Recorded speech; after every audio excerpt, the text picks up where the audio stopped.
Welcome back दोस्तों। आज मैं आपके सामने रिसेंटली थिएटर में रिलीज हुई एक तेलुगु मूवी को लेकर आया हूँ। इसका नाम है fear and it's a underrated type movie. Actually big boss के कंटेस्टेंट को लेकर इस मूवी को बनाया गया है। आप मूवी के बारे में बात करें तो एक बार जरूर देख सकते हैं। ऑडियंस गेस कर लेते हैं कि मूवी में हो क्या रहा है, लेकिन क्लाइमैक्स में एक जबरदस्त ट्विस्ट देखने को मिलता है। और इसी तरह इस मूवी की कहानी 3 टाइमलाइन में चलने लगती है। बचपन, टीनेज का एक टाइमलाइन, बाद में पास्ट और प्रेजेंट का। सो मूवी जिस तरह से है उसी तरह की कहानी मैं आपको सुनाता रहूंगा। हो सकता है थोड़ा कंफ्यूजन हो, स्टोरी को थोड़ा ध्यान से सुनिए। तो चलिए फटाफट से मूवी की कहानी को स्टार्ट कर लेते हैं। उससे पहले लुटा दो प्यार, फॉलो ऑन इंस्टाग्राम। कहानी की शुरुआत में ही लड़कियों के एक मेंटल असाइलम को दिखाया जाता है। सुबह सवेरे वहाँ की एक वार्डन सारी लड़कियों को उनकी नींद से जगाती रहती है। इसी दरमियान में वो वार्डन एक सेल में आकर वहाँ की लड़की को भी स्पेशली जगाने लगती है। यहाँ पर मैं आपको ये बात बता दूं कि जो सीन मेंटल असाइलम का चलता है वो प्रेजेंट का है। सीन थोड़ा सा फ्लैशबैक में जाने लगता है, जहाँ पर वही लड़की को दिखाया जाता है, जहाँ पर अपने आलिशान बंगले में अपने मुलायम बिस्तर से अपनी नींद से जागती है। लड़की का नाम होता है सिंधु।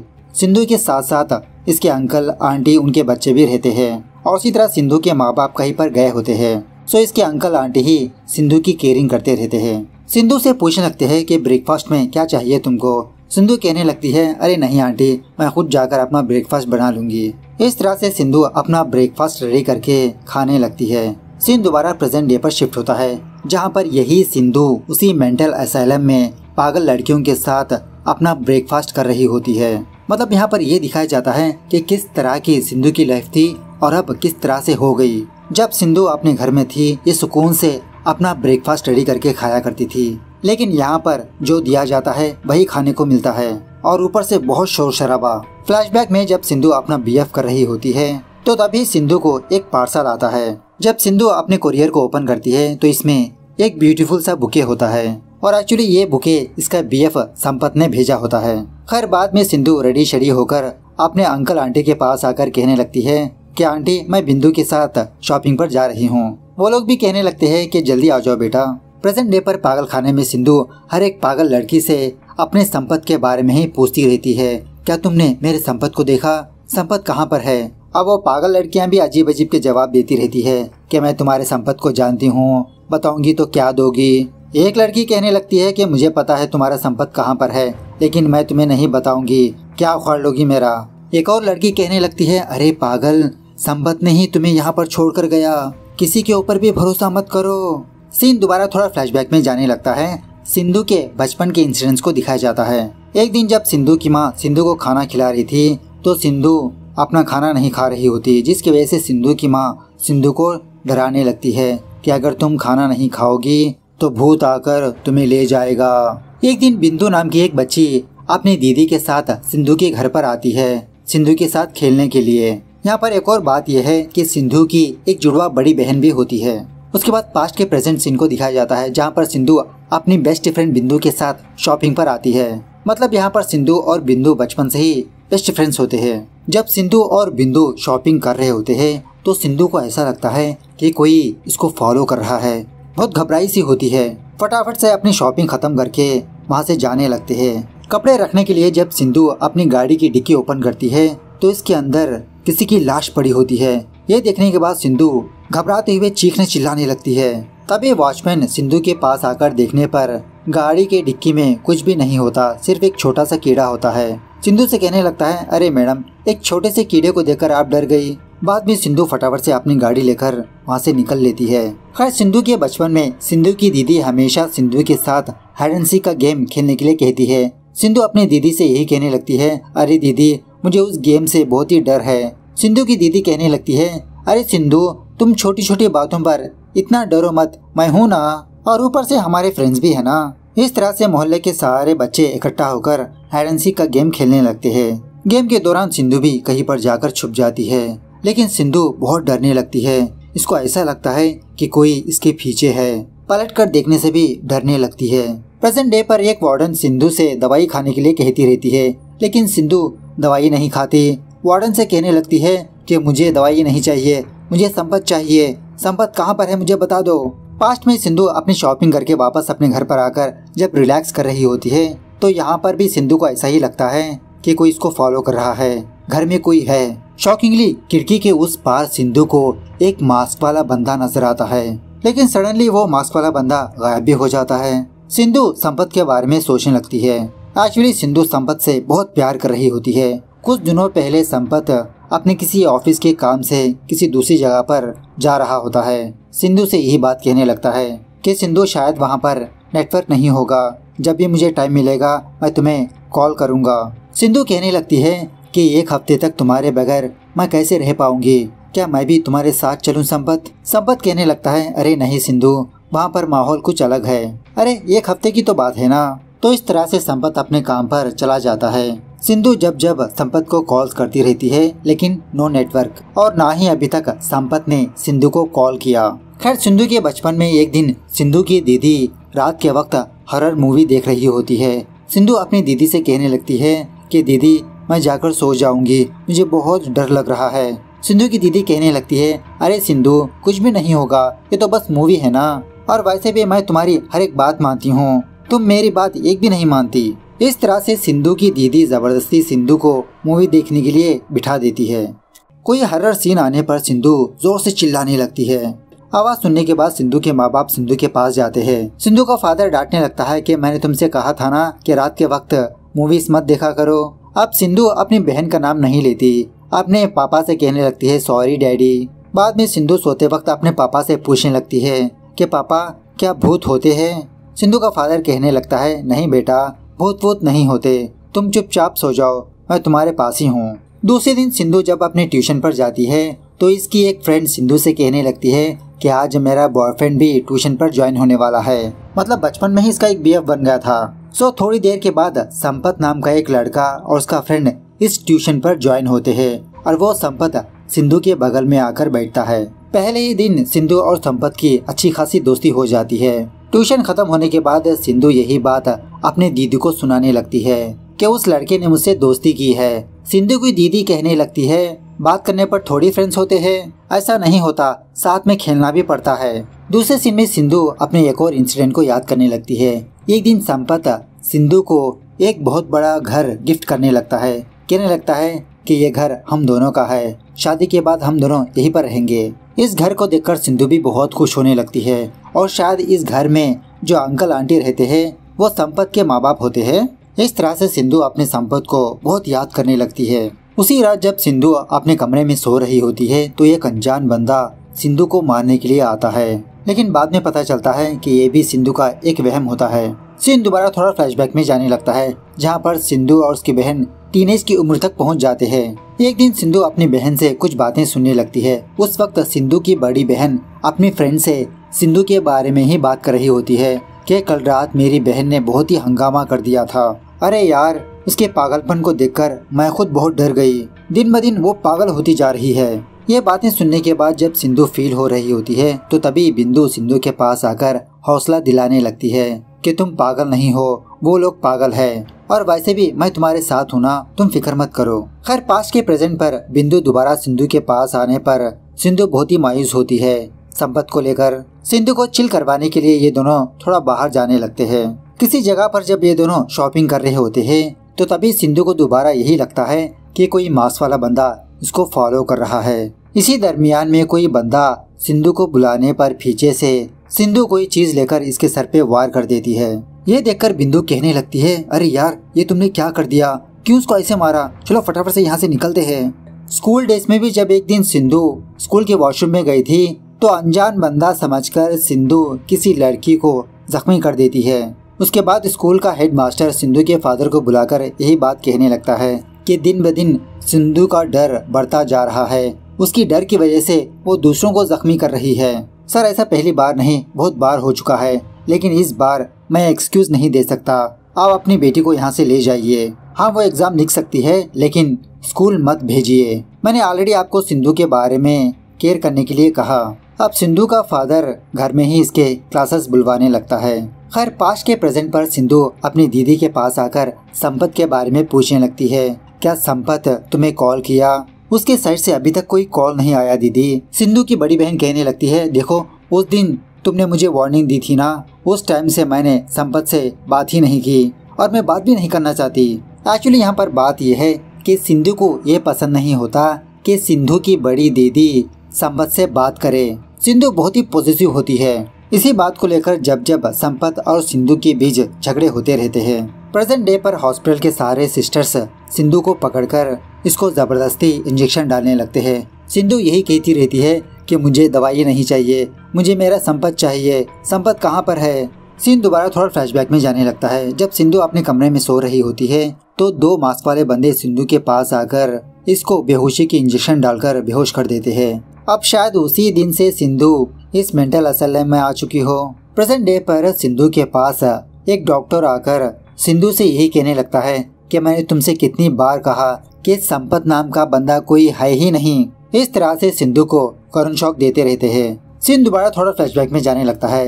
एक दिन सिंधु और उसके अंकल के 2 बेटे पुलिस स्टेशन पर जाकर संपत की मिसिंग कंप्लेंट लिखवाने लगते हैं। सिंधु संपत के बारे में सारी डिटेल्स बताने लगती है, लेकिन वो पुलिस वाला सिंधु से बहुत ही बदतमीजी से पेश आने लगता है और उल्टा सिंधु को डरा धमकाकर सेल में डाल देता है। बाद में थोड़ी देर के बाद इसके अंकल आंटी सिंधु को बेल दिलवाते हैं। समझाने लगते हैं कि बेटा तुम कहीं पर भी मत जाओ, अगर तुम्हें कुछ हो गया तो हम संपत को क्या जवाब देंगे। सिंधु कहने लगती है कि अरे आंटी, मैं तो संपत के लिए ही पुलिस स्टेशन पर गई, पता नहीं मेरे आसपास कुछ हो रहा है। सीन दोबारा थोड़ा फ्लैशबैक में जाने लगता है। एक दिन संपत किसी से फोन में बात कर रहा होता है। सिंधु को देखकर अपना फोन काट देता है। इसी बात को लेकर सिंधु संपत से झगड़ा करने लगती है, शक करने लगती है। सिंधु कहने लगती है कि अगर कोई भी नहीं था तो तुमने फोन क्यों काटा। संपत भी कहने लगता है कि तुम शक करती हो इसीलिए मैंने फोन काटा।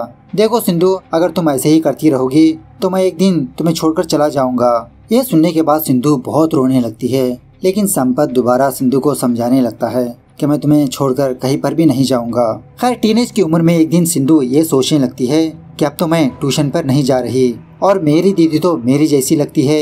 क्या मेरी दीदी और संपत क्लोज हो चुके होंगे? अगर संपत मेरी दीदी को लाइक करने लगा तो? इस तरह से सिंधु अपनी माँ के पास जाकर बहुत रिक्वेस्ट करने लगती है कि मैं दोबारा ट्यूशन पर जाऊंगी, आप कोई भी शिकायत का मौका नहीं दूंगी। तो इसकी माँ ओके कहने पर सिंधु अपनी ट्यूशन पर जाती है तो ये देखती है कि सच में इसकी बड़ी बहन और संपत थोड़ा क्लोज हो चुके होते हैं। थोड़ा सा डिसअपॉइंट होने लगती है। घर आने के बाद सिंधु बिंदु से यही कहने लगती है कि मेरी बहन हमेशा मेरी चीजें छीनती रहती है और इन दोनों की बातें सिंधु की माँ सुन रही होती है। बाद में पास्ट के प्रेजेंट पर सिंधु बार बार संपत को कॉल्स करती रहती है, लेकिन नो यूज। तो संपत के बारे में पता करने के लिए सिंधु किसी तंत्र मंत्र वालों के पास जाती है। वो लोग कुछ रिचुअल करके सिंधु से कहने लगते हैं कि तुम्हारा काम कुछ दिनों के बाद पूरा होगा बेटा, अब तुम यहाँ से जा सकती हो। उसी वक्त सिंधु के फादर का एक फ्रेंड सिंधु के पास आकर कहने लगता है कि इन सब से कुछ नहीं होगा, तुम्हें बदलना होगा सिंधु। उसके बाद दूसरे दिन सिंधु के माँ बाप सिंधु को देखने के लिए संपत के घर पर आते हैं। सिंधु अपने माँ बाप को देखकर बहुत खुश होने लगती है, अपने माँ बाप से काफी सारी बातें करने लगती है। बाद में अपने माँ बाप से कहने लगती है कि मम्मी पापा आप भी मेरे साथ यहीं पर रह जाइए ना। सिंधु के माँ बाप कहने लगती है नहीं बेटा, हम यहाँ पर नहीं रह सकते, जल्द ही तुम खुद हमारे पास आ जाओ। और इसी तरह सिंधु के लिए काफी सारी चीजें लाते हैं, मनपसंद के कपड़े, मिठाइयाँ। जब सिंधु के माँ बाप वहाँ से जा रहे होते हैं अपनी बहन के बारे में पूछने लगती है कि माँ बहन नहीं आई, क्या वो अभी भी मुझ पर गुस्सा है। सिंधु के माँ बाप कहने लगते हैं आएगी बेटा, वो भी तुम्हें देखने के लिए आएगी, बस तुम अपना ख्याल रखना। उसके बाद सिंधु अपने अंकल आंटी के पास जाकर संपत के बारे में ही पूछने लगती है क्या संपत ने आपको कॉल किया। सिंधु का अंकल सिंधु से पूछने लगता है नहीं, उसने हमें कॉल नहीं किया, क्या तुम्हारे बीच कोई झगड़ा हुआ था। सिंधु कहने लगती है कुछ ज्यादा झगड़े नहीं हुए, बस छोटे मोटे झगड़े थे। उसके अंकल आंटी कहने लगते हैं ठीक है बेटा, आ जाएगा वापस, तुम जाकर रेस्ट कर लो। उसी वक्त सिंधु का दादा सिंधु को देखने के लिए आता है। इसे देखकर सिंधु बहुत खुश होने लगती है।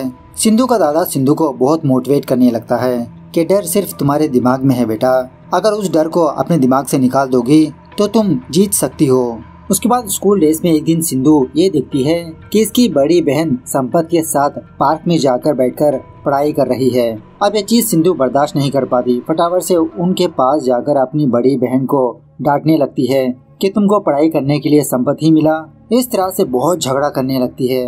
इसी दरमियान में सिंधु अपनी बहन को धक्का देने पर वो नीचे गिर जाती है। उसके सर से बहुत खून बहने लगता है। खून को देखकर सिंधु भी वहीं पर बेहोश हो जाती है। खैर पास्ट के प्रेजेंट डे पर सिंधु यही चीज याद करके अपनी नींद से जाग जाती है। पानी पीने के लिए जब अपने हॉल में आती है तो दोबारा दो बंदे सिंधु को पकड़कर इसको इंजेक्शन करने लगते हैं। अब यहाँ पर प्रेजेंट डे पर सिंधु बहुत ही पागलों जैसी हरकतें करती रहती है कि मुझे संपत से मिला दो, संपत कहाँ पर है। हॉस्पिटल से भागने की भी कोशिश करने लगती है, लेकिन सारे लोग सिंधु को पकड़कर कमरे में बांध देते हैं। बाद में सीन स्कूल डेज पर शिफ्ट होता है, जहाँ पर सिंधु की बड़ी बहन को कुछ भी नहीं हुआ होता। सिंधु अपनी बहन के पास आकर बात करने लगती है कि दीदी मुझे माफ कर दो, लेकिन इसकी दीदी इससे बात ही नहीं करती। प्रेजेंट डे पर डॉक्टर सिंधु के पास आता है, पूछने लगता है कि आखिरकार तुम्हारी प्रॉब्लम क्या है, क्यों ऐसे बिहेव कर रही हो। सिंधु कहने लगती है कि मुझे संपत चाहिए। डॉक्टर दोबारा यही कहने लगता है कि मैं तुमसे कितनी बार कहूँ, संपत नाम का कोई बंदा है ही नहीं, उसके पास जाकर अपनी प्रॉब्लम कैसे बताओगी। सिंधु कहने लगती है अच्छा संपत ने ही आपको ऐसा कहने के लिए कहा ना। ये डॉक्टर गुस्से में सिंधु को कुछ सच्चाइयाँ बताने लगता है, मतलब समझाने की कोशिश करने लगता है। सीन थोड़ा सा फ्लैशबैक में जाने लगता है। स्कूल डेज में जब सिंधु अपनी बहन को धक्का दे दिया था, सिंधु के माँ बाप सिंधु को इस डॉक्टर के पास ले आते हैं। सिंधु के माँ बाप डॉक्टर को सारी बात सुनाने लगते हैं कि सिंधु के अंदर कितना डर है, कैसे बिहेव करती है। ये डॉक्टर सिंधु को हिप्नोटाइज करके इसके पर्सपेक्टिव व्यू से कुछ बातें जानने लगता है। बाद में डॉक्टर सिंधु से ये पूछने लगता है कि सिंधु तुम्हें तुम्हारे माँ बाप के अलावा और कौन पसंद है। सिंधु कहने लगती है कि मेरी दीदी, उसके बाद संपत, उसके बाद मेरी बेस्ट फ्रेंड बिंदु, ये तीनों भी यहाँ पर आए होते हैं। बाद में डॉक्टर पूछने लगता है अब तुम ये बताओ कि तुमको कौन नहीं पसंद। सिंधु बहुत ही डरते हुए कहने लगती है कि भूत से मुझे बहुत डर है। उसके बाद डॉक्टर सिंधु के माँ बाप से ये पूछने लगता है क्या सिंधु के बचपन में कुछ घटनाएं पेश आई थी। सिंधु के माँ बाप से हमको ये बात पता चलती है कि एक्चुअली सिंधु की बड़ी बहन बचपन में ही चल बसी, मतलब पैदा हुए थे ट्विंस, लेकिन कुछ कारणों की वजह से सिंधु की बड़ी बहन की डेथ हो गई। सिंधु बचपन में ही दोनों की फोटोज को देखकर अपनी माँ से पूछा था। उसकी माँ ने कहा कि तुम्हारी बड़ी बहन है, अब फिलहाल भगवान के पास चली गई। उसी एज में सिंधु के दादाजी की डेथ हो गई, सिंधु की आंखों के सामने ही। ये देखकर सिंधु बहुत बीमार हो गई थी, क्योंकि सिंधु के दादाजी सिंधु से बहुत ही क्लोज थे, अपने दादाजी के पास ही ज्यादा टाइम बिताया करती थी। डॉक्टर सिंधु के माँ बाप से कहने लगता है कि that is the trigger point, मतलब सिंधु जब बीमार हुई थी उसी वक्त इसको एक साइकोटिक डिसऑर्डर हुआ। उसी टाइम से सिंधु अपनी एक इमेजिनरी दुनिया बना ली, अपनी बड़ी बहन को, अपनी बेस्ट फ्रेंड बिंदु को, अपनी बॉयफ्रेंड संपत को। सिंधु के अंदर कुछ ज्यादा ही डर था, इसीलिए ये बीमारी बढ़ती चली गई और आप लोगों ने इस चीज को नोटिस नहीं किया। अभी से सिंधु का ट्रीटमेंट स्टार्ट करना होगा, वरना उसे ही नहीं बल्कि दूसरों को भी नुकसानदायक हो सकता है।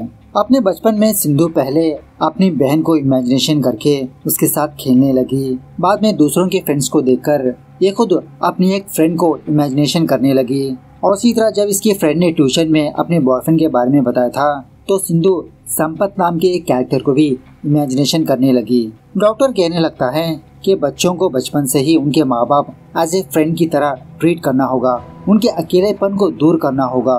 एक दिन सिंधु के माँ बाप ने यह ऑब्जर्व किया कि सिंधु अपने आप में बड़बड़ा रही है। इसको दूर करने के लिए सिंधु को कुछ तांत्रिकों के पास ले गए, लेकिन तभी सिंधु के फादर का एक फ्रेंड सिंधु के फादर के पास आकर डांटने लगता है कि सिंधु को एक डॉक्टर की जरूरत है। सो तब जाके सिंधु के माँ बाप सिंधु को इस डॉक्टर के पास लाते हैं तो सिंधु के अंदर जो बीमारी है वो पता चलती है। यहाँ पर एक और शॉकिंग बात यह है कि सिंधु की स्कूल डेज से ही सिंधु इसी पागल खाने में रहती आ रही है, मतलब सिंधु बड़ी होने के बावजूद भी इसकी बीमारी कम नहीं हुई। सिंधु के जो अंकल आंटी होते हैं ना, वो और कोई नहीं उसी हॉस्पिटल में काम करने वाले कुछ बंदे होते हैं। ये लोग सिंधु की बहुत ही केयरिंग करने लगे। एक और बात यह है कि सिंधु इस हॉस्पिटल को अपना घर समझ रही होती है। जो भी इस हॉस्पिटल में चलता ये अपनी लाइफ में होने का इमेजिनेशन करती, जैसे संपत इसको बुके देना, सिंधु शॉपिंग पर जाना, इसकी फ्रेंड भी इसके साथ आना, कोई मास्क वाला बंदा इसको फॉलो करना, ये सारी चीजें इस बेवड़ी लड़की के इमेजिनेशंस होते हैं। डॉक्टर सिंधु से ही कहने लगता है कि तुम ढंग से मेडिसिन ना खाने की वजह से ही तुम अभी तक बीमार हो। अगर तुम हमारे साथ कोऑपरेट करती तो तुम कब का ठीक हो जाती। तुम 13 साल से यहीं पर रहते आ रही हो, तुम्हारा सब कुछ इमेजिनेशन है, कुछ भी सच नहीं है। तभी सिंधु के सामने वो सारे लोग आकर यही कहने लगते हैं, नहीं सिंधु हम रियल है, हम सच है। अब ये बेवड़ी सिंधु पागल होकर चीखने चिल्लाने लगती है। मतलब इसका दूसरा पार्ट भी आने वाला है। तो मूवी कैसे लगी कमेंट करके बताना जरूर। मिलते हैं अगली वीडियो में, तब तक take care, bye bye, see you soon.